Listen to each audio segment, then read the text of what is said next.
So what are the elements of oral history?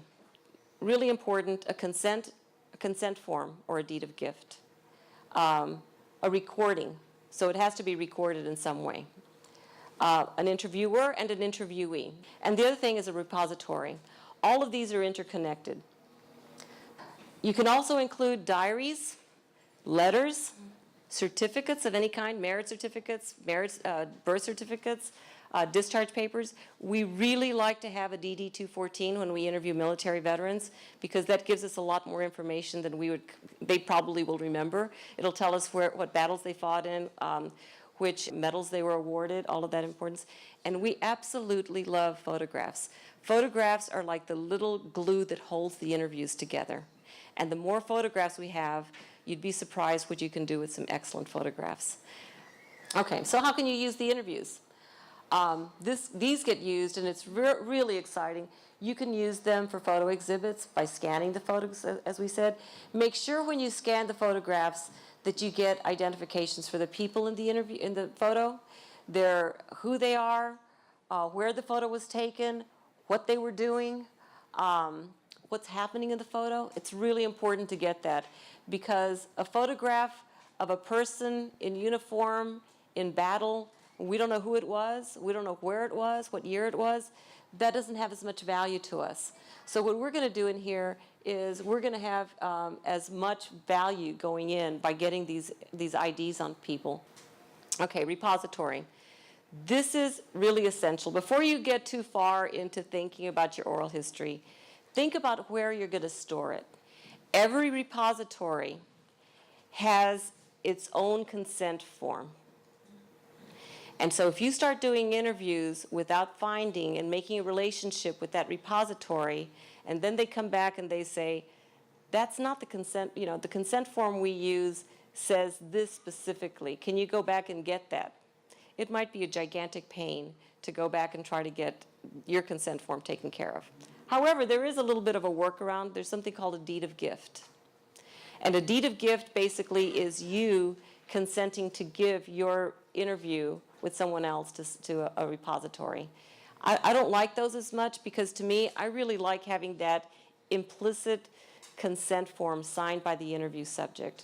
But on occasion, that's the only way to get the permissions. So these are some examples of repositories. Local historical societies, I know that they have them all over the place. We have one here in Austin, they have them. County libraries, or counties sometimes will have their own repositories. City libraries, universities, college libraries. Our material for the Voces project is housed at the Nettie Lee Benson Latin American collection. They started out from day one. We made sure that they were going to accept it, that we were going to be able to put our stuff there. And so that's who has all of our materials. So the advantage of this is that all of this material is in a place that people can get to it. You don't have it under your bed. You don't have it in your closet where it's not doing anybody any good. The people that are going to be able to benefit are the people who go to the libraries or go to this repository. Yes. So here's the consent form. It's got to be signed and dated by both the interview subject and the interviewer. And what happens if you don't have that deed of gift? We talked about that. So this is the reason that it's important. If you want to deposit it, and as I mentioned earlier, for serious publications, for a book that's produced by a serious publisher, they're going to require that consent form to be submitted with all the other permissions that you use. So they will require it. So it's important that you're able to produce those consent forms. Also, if you're going to do any video productions, we actually, we scan our photographs, and then our photographs get used by other people, and they get used in libraries and for exhibits. And we don't make any money off of it.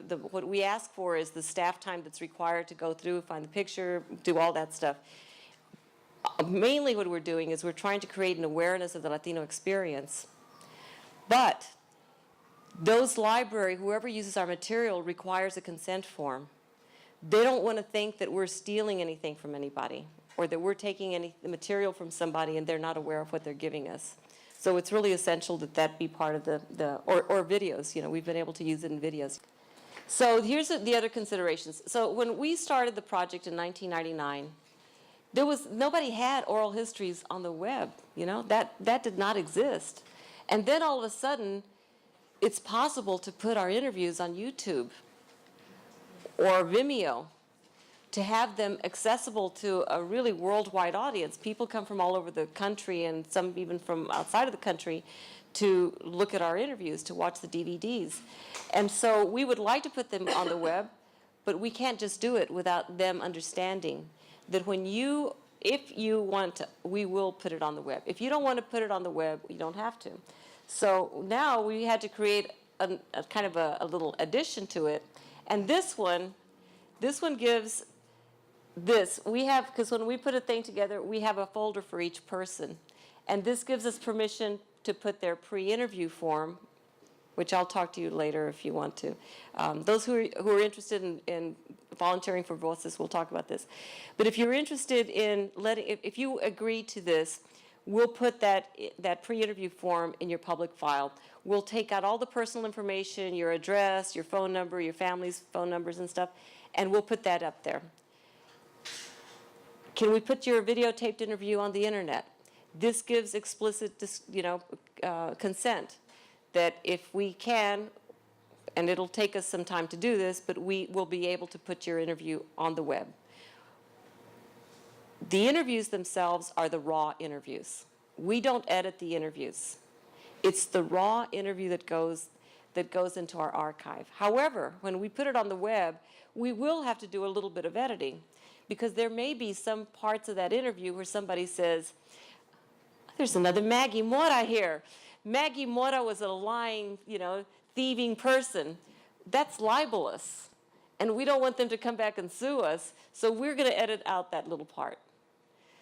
But this gives us permission to be able to use their interview on the internet. If they don't want to, that's fine. And a lot of people don't want that. Then the other thing that we ask for is their contact information. Can we share your contact information with the news media? Because our project around Veterans Day, around Memorial Day, we get calls from the news media saying, I want to interview a veteran. Do you have somebody? And so we're able to do this, to just give them the phone numbers from legitimate news organizations if we have their permission. Here's some of the ethics that we don't really have to worry about, because I don't think anybody in here would ever do this. But there have been times where this has come up in oral history. People saying that they think that they're doing this interview and it's going to get used in a specific way, and then the interview gets used for something else, and so they feel like they've been betrayed. They think, well, wait a minute, I thought this was going to be in this library, and you've never done anything with it. And so it's really important to kind of to be honest about how it's going to be used and how it's not going to be used. Editing the video in a way that misrepresents what they said. And this is kind of if you are editing, and that's why we use the raw tape. We don't edit the tape. We put the raw tape is in the repository, because your understanding of something may be different, and just by editing it in a specific way, you could change drastically the meaning of it. So we don't want to do that. Putting the interview on the internet without them giving explicit permissions to do that. We can't do that. You really need, because people, here's the thing, oftentimes for the older folks that we interview, they don't really understand the concept of the World Wide Web.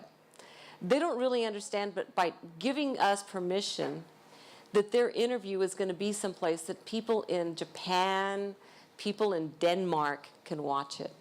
Okay, so interviewing. What's already been done? And that's why Mr. Molina back here, who's done the 5 books, read the 5 books before he even started, and my volunteer, Robert Rivas, who does the same kind of reading and goes and checks out books in the library with all kinds of maps. You want to know what interviews, what projects have already been done. You want to understand what's already been written about this.